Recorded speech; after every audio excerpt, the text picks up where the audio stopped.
Hello, this is Korey Samuelson of the Fit Stoic Podcast, Episode 3, Exercise for Your Mental Health. And this week, I'm joined by Candice McKnight, who you can see on the screen here. Hi, Candice. How are you?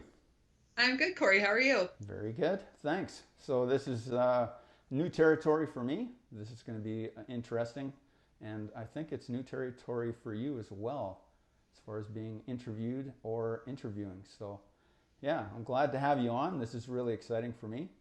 And just for the listeners, Candice and I, we know each other. We work in a gym called Fit here in Calgary, and it's an obstacle course race fitness facility.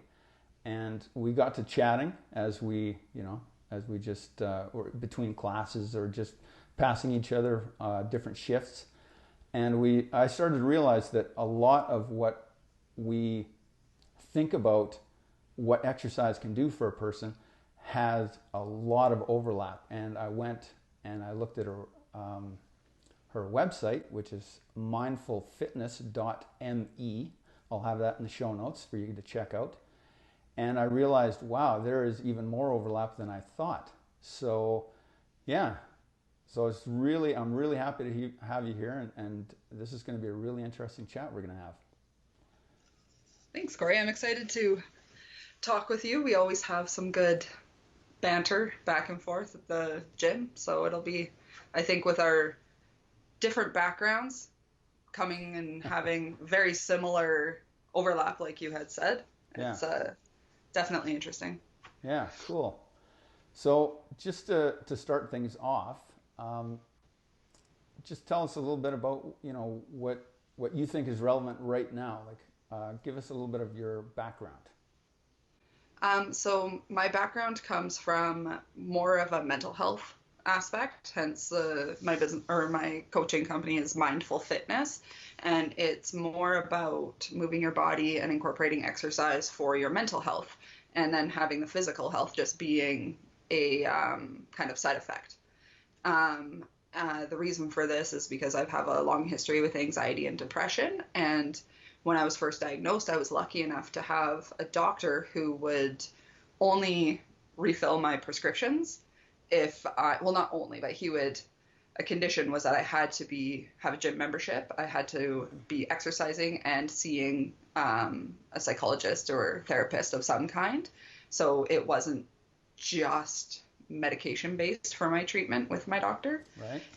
And that's what kind of kickstarted me into the fitness industry, is when I started seeing how important exercise was and the side effects of it on my mental health, not just my physical health. Right.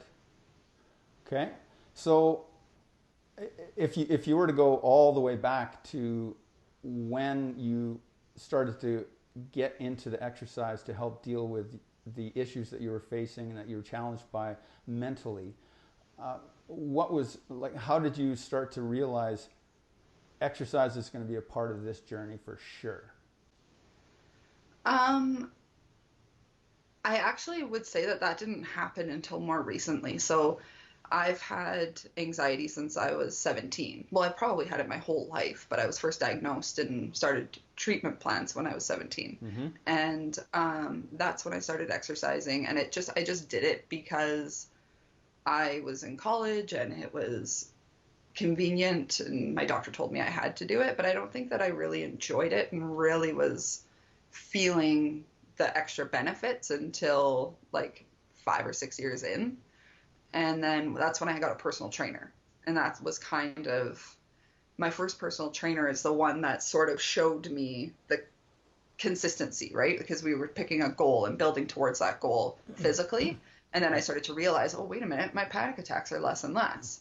And so then I would slowly decrease my medication with my doctor and increase my therapist visits. But I noticed the more I exercised, the harder I exercised, and the more I achieved those physical goals, that my anxiety just kept decreasing and decreasing. And as it became part of my routine, I guess. So recently, I think in the last 5 or 6 years, I've really, especially since having kids, when I'm not medicated at all, and my only medication is exercise. Wow.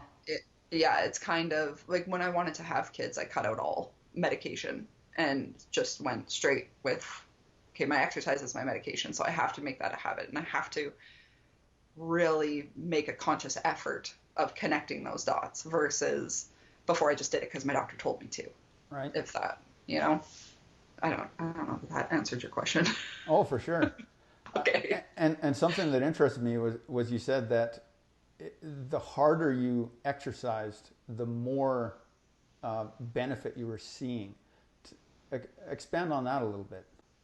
So I found, especially, so I started training Muay Thai, and that was like punching things was amazing. Right. And I never fought or anything. I just trained. But the feeling, like the stronger I feel physically, the stronger I feel mentally. Mm-hmm. So when I'm lifting heavy or pushing myself to a new physical goal, whether that's an obstacle course race or training and boxing or whatever that physical goal was, I found that through the increase of confidence, I'm sure, is what kind of just made me feel stronger mentally. Mm-hmm. So when I started with boxing, it was awesome, and it was a great outlet, just a release of energy, right? Your stress. It's a great stress release. And then I was in a car accident, and I injured my wrists, so I couldn't box anymore. Oh, okay. So I kind of had to adapt after that. And then after time went on, I went back to weightlifting, and that's kind of just where I always come back to, is the standard gym routine. Mm-hmm. And then OCR was a huge one for me because it has very tangible, like, finish lines, right? Right. So you can see, you start at the start line and you end at the finish line. And when you end at the finish line, you get that medal around your neck. It's like a success, right? Mm-hmm. It's completed the loop. But the training to get across the finish line it's just inspiring and motivating. Like right. When you have panic attacks and you get yourself over a wall, or you flip the tires, or do the things that you've been telling yourself you can't do. Mm-hmm. It kind of it completes the loop, I guess. And you can see the success at the end. It's, yeah. Nice. And I know that you mentioned in your blog that CBT, cognitive behavioral therapy, was a big part of the journey. Yes. Now, did you find that you were using that like at pretty much the same time as you were exercising, or was that just a separate path? So you kind of had your physical and then you had your mental, or did they blend it all? No, they absolutely blended. Like, they have to go hand in hand. So it's, I know, like, you're a trainer, so with clients, people just don't feel like it. And it's, I'm just not in the mood to go to the gym today. Or I don't feel like doing this routine or this habit that I'm trying to establish. Mm-hmm. And with CBT, you have to tell yourself, you know what? My thoughts control my feelings. So I'm going to tell myself, regardless of if I feel like it, it's going to happen. So that is how I established the habit. But for CBT, for my mental health with anxiety, it's a constant battle in your brain of you're not good enough, you're not worth it, everything you do sucks, like you are just continually fucking up. And it's just this ongoing battle with yourself and your brain.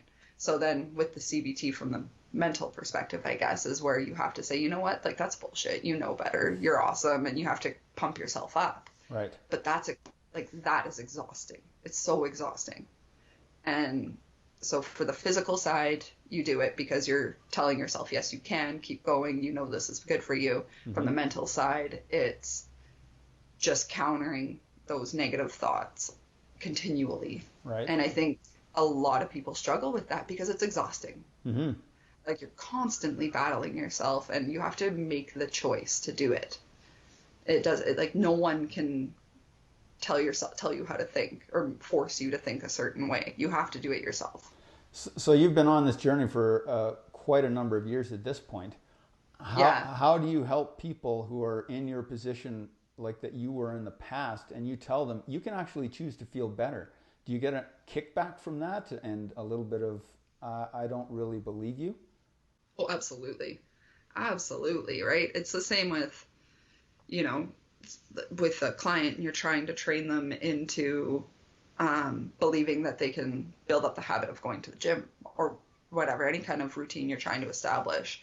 So it's baby steps. You start at the beginning. Okay, so what are you telling yourself when you first wake up in the morning? So you come up with a mantra, or you create like notes. I had Post-it notes all over my house for years. Wow. So every time I opened up the cupboard, it would be like, yes, you can, you're capable, you like make the choice you want to make. And it was just in my face, because repetition is what will eventually you believe it if you read it enough or see it enough in a day. And so with people who are just starting out, I just encourage them to give themselves grace, start small. So wake up in the morning, start with a mantra. Tell yourself your mantra once, right? Maybe next week you 2 or 3 times, and then you sometimes your mantra will expand, and you just kind of grow that way. And it starts small, and you have to be patient. And that's the same with like my fitness clients. Like, you know what, we're not starting out at a marathon, right? Like maybe you wake up and you put your shoes on, right? You get your runners on, yeah, and then that's it for today, and that's a success. Yeah. And that's a really interesting point, because I'm a big believer in, you know, KAIZEN, if you've ever heard of that word. It's incremental improvement, basically what you were just describing.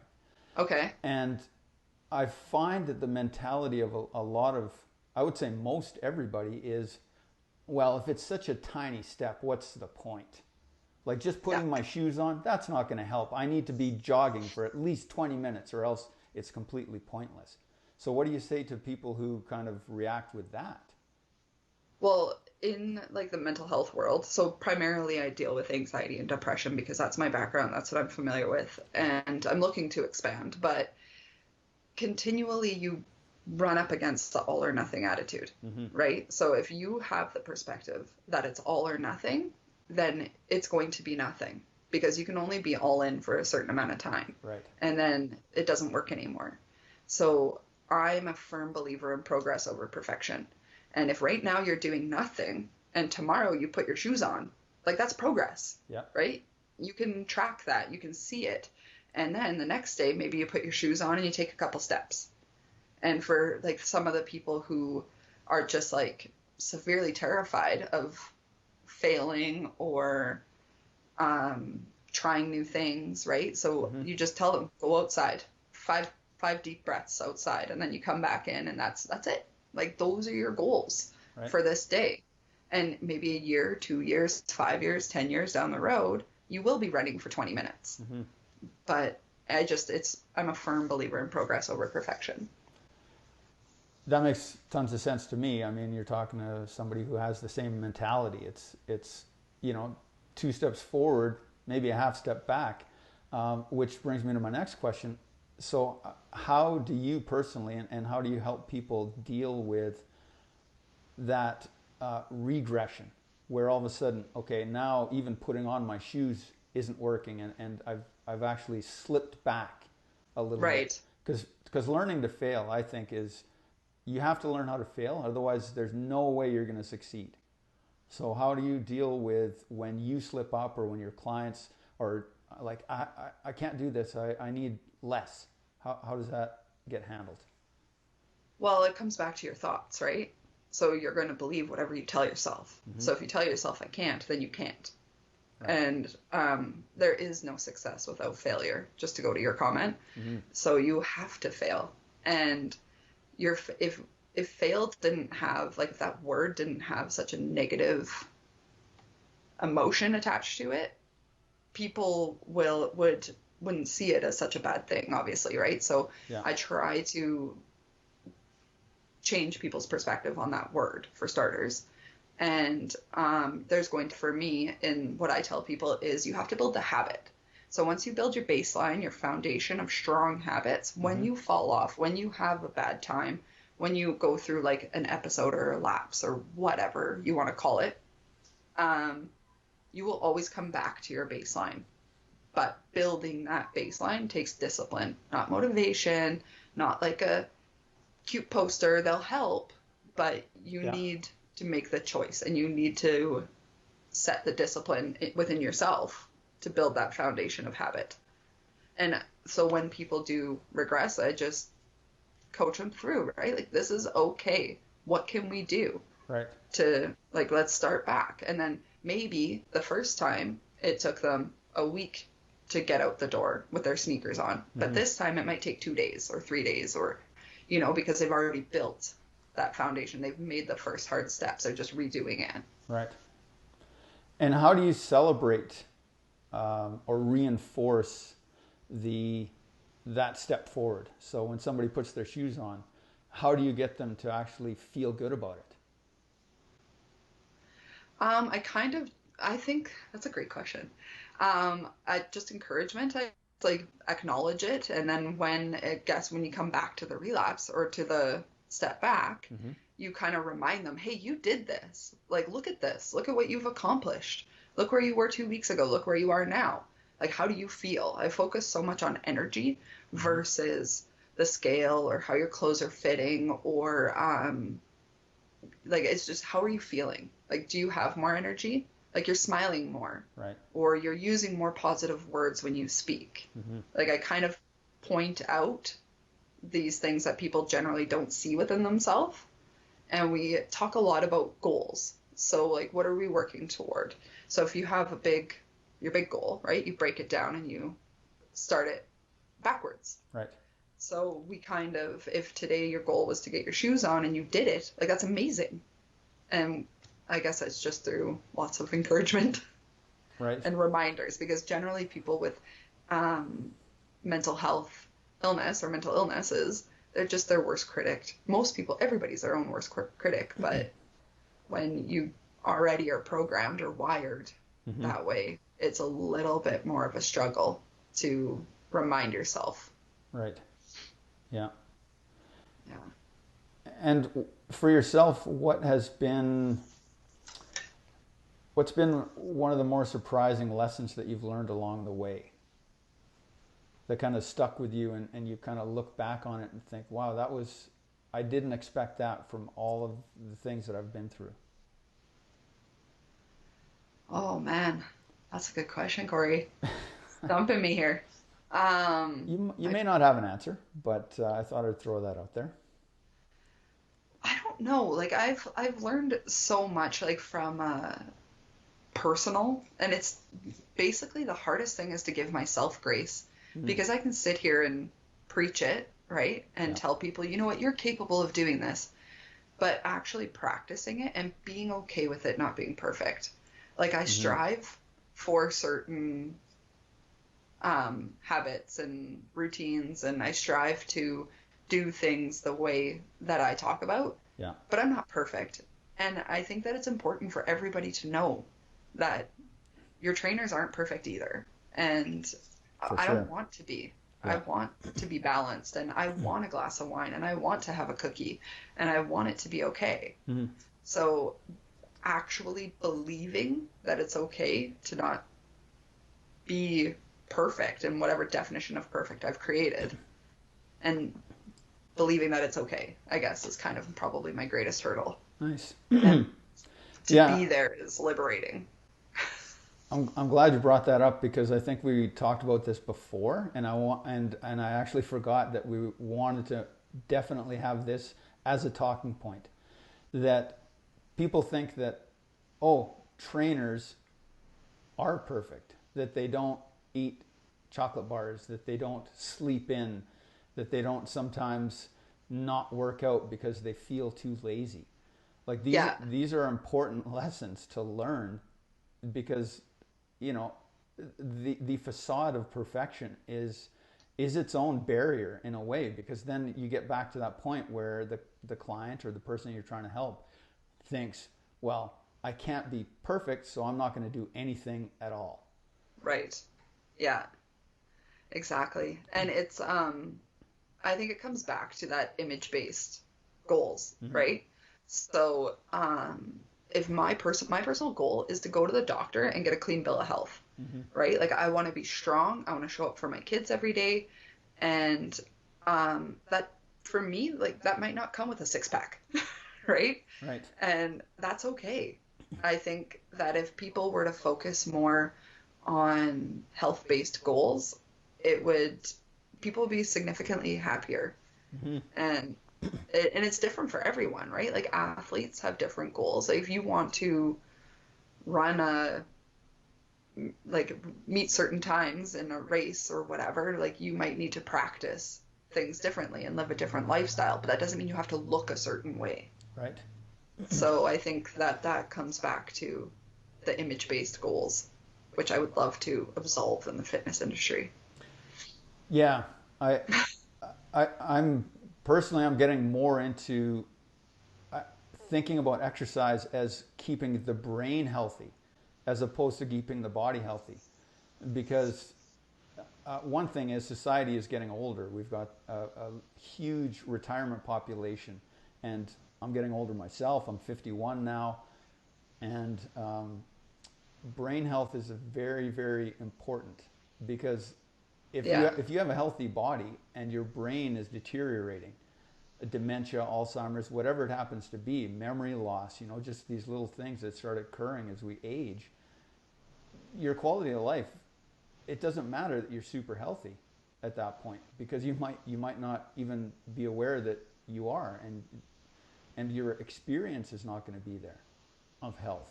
But the flip side of that is that if your brain is healthy, your body can absolutely be deteriorating, and you've got that resilience to actually deal with that, right? So I think the image-based fitness drive is misplaced, for sure. Totally. And I don't know, it's interesting to see, because I can see things out on social media or whatever. They're trying to, there's a other side to the spectrum, I think, because they're also trying to portray like big is beautiful, right? Right. And just because of your size, that doesn't necessarily make you unhealthy. But eating cake for breakfast and not exercising, right, habits, like there are unhealthy habits. Yeah. And I don't like the idea of just to make you feel comfortable, saying that that's okay. Do you know what I'm trying to say? Yeah. Like I feel like we're going on the opposite side of that as well. So yes, balance is good, right? So like we were saying, eat, drink, whatever, but not in excess of anything. Like nothing should be in excess. I think the message that they're trying to portray with the, you can be large and healthy, is that they don't want they want the value of the human being to not be in their physicality.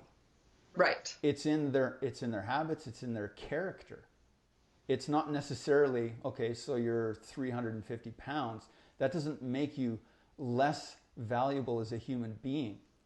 Right. Absolutely. But if you're, and I use the word but, I should say and at the same time, I would imagine that almost anyone who's overweight, past a certain point, that is something that they're experiencing in a negative way. And when they try to rationalize it and justify it as, well, I can still be healthy. Yes, you can be mentally healthy, perhaps. But I think that if you were mentally healthy, you would actually start to think, I need to lose some weight. Well, exactly. And also I appreciate when people are like, let's use that example, 350 pounds or whatever, and feel beautiful, right? Like you should feel beautiful no matter what you look like. Right. The confidence, like if you have a good self-confidence, like that is something that people strive for, and not everybody actually has. Yeah. So I think that that's wonderful, but you need to take care of your vessel. Like you need to take care of your body. Otherwise, you're not going to live a nice, healthy life, easy life. Like it's easier to be healthy, right? You wake up you get out of bed with less pains. You You're mentally clearer. Your digestion is better. Your everything physically is better when you take care of your body. Mm-hmm. So I think that you can still feel beautiful no matter what you look like, and that's wonderful. But you should strive to actually take care of your body in all, inside and out. Right.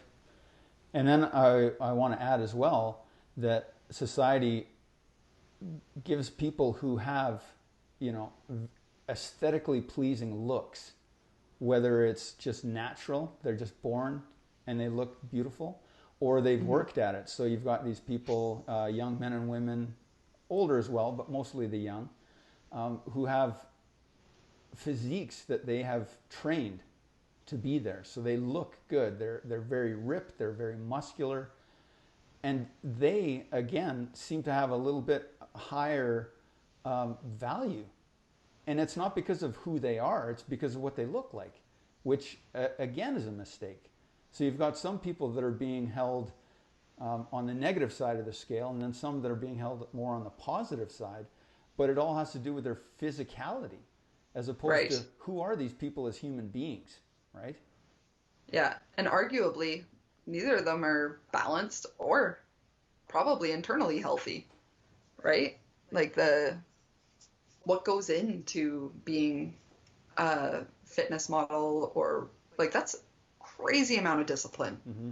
And it's hard on the body. Both of them are, like, both sides of the spectrum are incredibly hard on your body. Right. And I'm sure that there's a negative connotation in your brain as well that goes with it. Yeah. So, and obsessive personalities come out of that as well. Yeah, I've been there. I like to tell the story of when I was really counting my protein, my carbs, my fats. I had it down to a science. And I was invited to a friend's birthday party.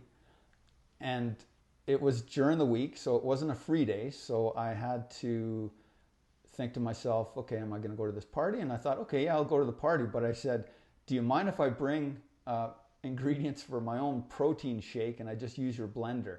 I won't be eating any cake though. So, begrudgingly, I'm not sure if that's the right word, hesitantly perhaps, she said, sure.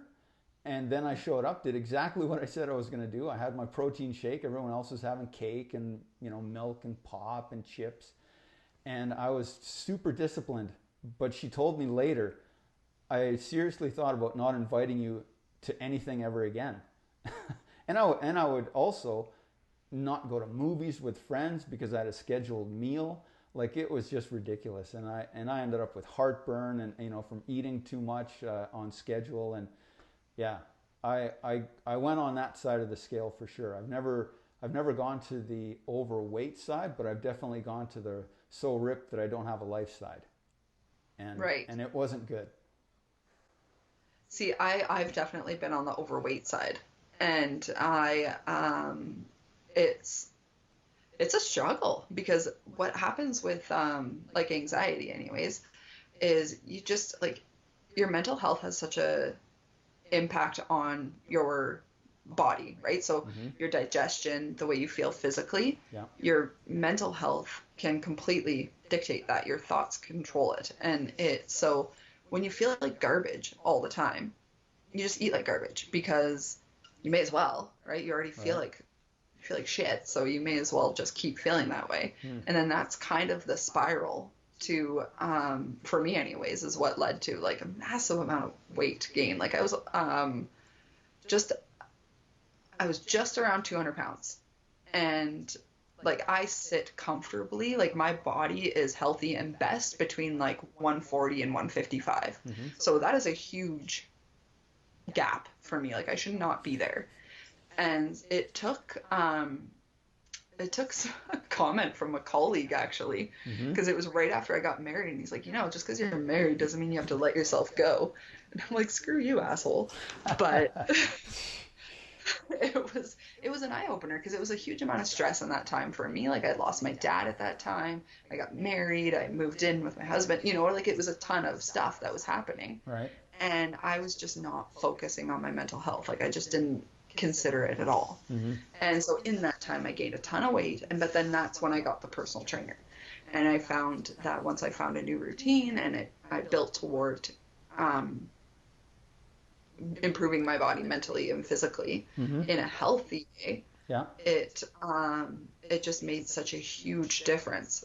But I feel like having that transition is a major factor in where I am today. So why I feel the urge and the need to coach other people through this. You mean kind of hitting that point where you weren't, like, you were kind of rock bottom, kind of, or am I misunderstanding? I don't think it was rock bottom. I just think that I was really unhealthy. Okay.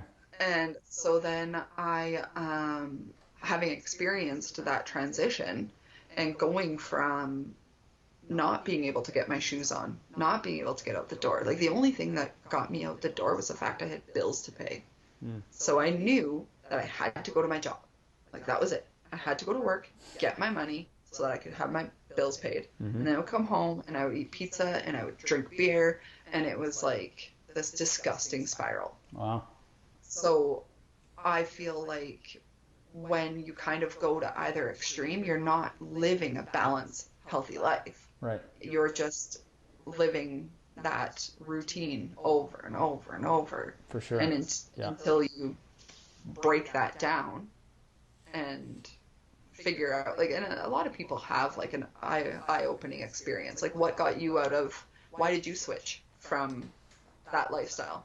It actually was, I mentioned heartburn, and what I was doing when that happened was I was gaining weight to become more muscular, and lifting heavier and getting stronger wasn't the only thing that I needed to be doing. I actually needed to up my calorie intake a lot.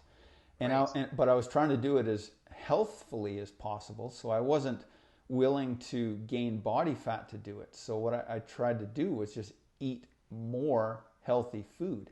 So I set my watch to go off, I think it was every 2 hours, and hungry or not, I would eat a scheduled meal because I had a certain level of macros to get the calories themselves, and then the protein, carbs, and fats. And I was just miserable. And there came a point where I said, this is just stupid, isn't it? Like, I started this journey because I want to be healthy as possible. And now my guts hurt. I'm not sleeping as well. Like, I've got this burning sensation in the base of my throat. And I realized, okay. And then the birthday incident, right?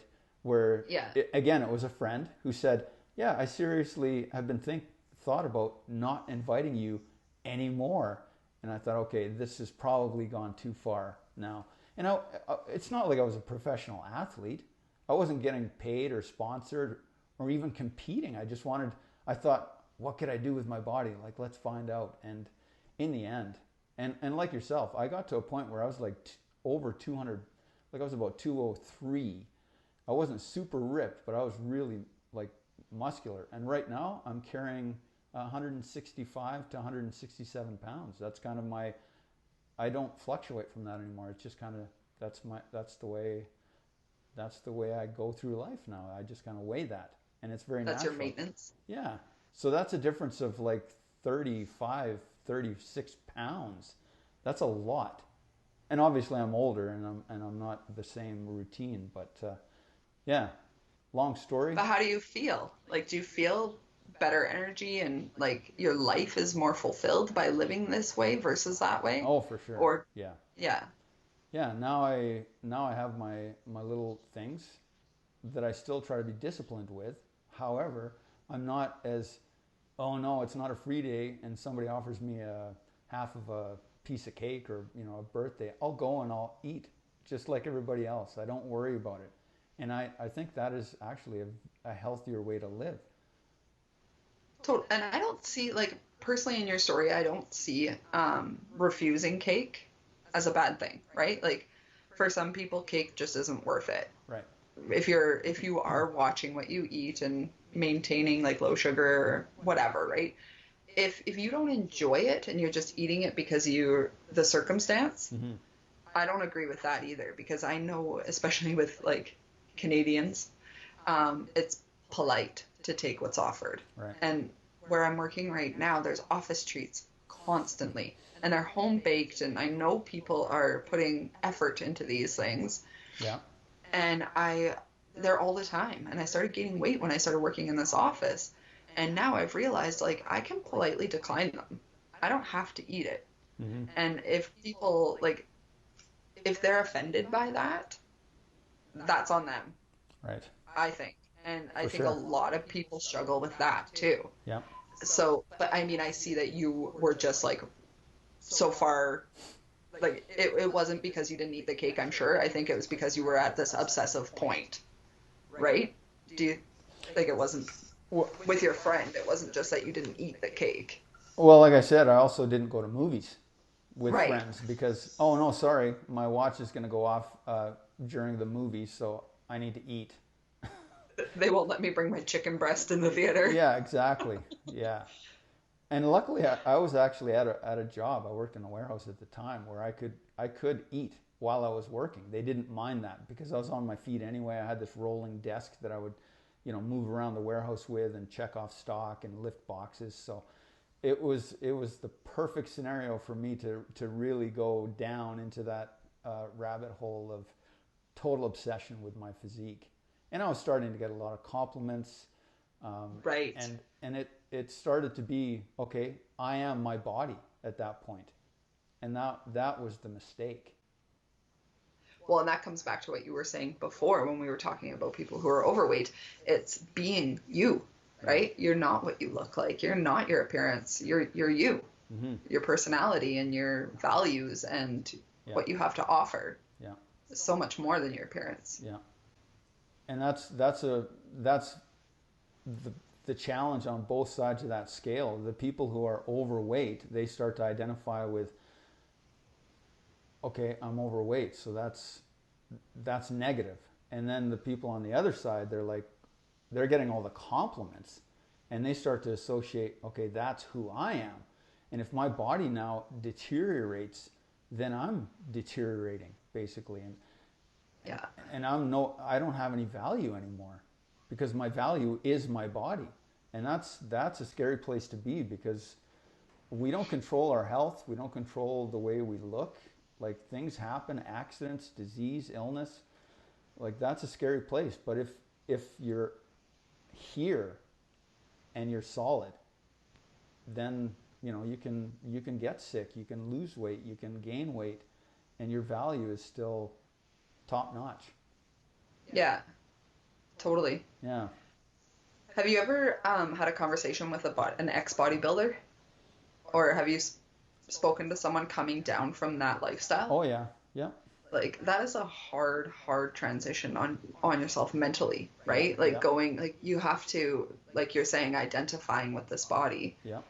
You have to now figure out who you are as a person outside of either being the funny fat kid or the ripped bodybuilder. Like, I have a friend who was overweight for a while, and she was just like, she would introduce herself as my funny fat friend. And I'm like, no, you're so much more than that. Like, you need to identify with, like, you're hilarious and you're beautiful. Right. And you're smart and you're capable of all these things. And she's like a major empath. And I'm like, you are not the funny fat person. And once you start identifying with that, it comes back to your thoughts. So then you stay in that routine and that spiral, and you don't come out of it because you're identifying as that person. Right. Based on your image. Yeah. So I want to start wrapping up here. We've been talking for about 35 minutes, but oh, wow. Yeah, it flies when you're talking about interesting things. Yeah. Do you have a process where you actually mold and craft your self-identity? Do you think about it that way, or is it more natural for you? Does it just kind of happen? No, I think it's definitely intentional. So I will think of the kind of person I want to be. What kind of values do I hold? And what kind of, when I think of myself, what is that person doing? How is she living her life? Is she waking up with her kids every day and going for a walk? Is she, like, I envision those things. And then I think, okay, so this is the kind of lifestyle I want. What kind of life and what kind of habit changes do I need to live right now in order to accomplish that?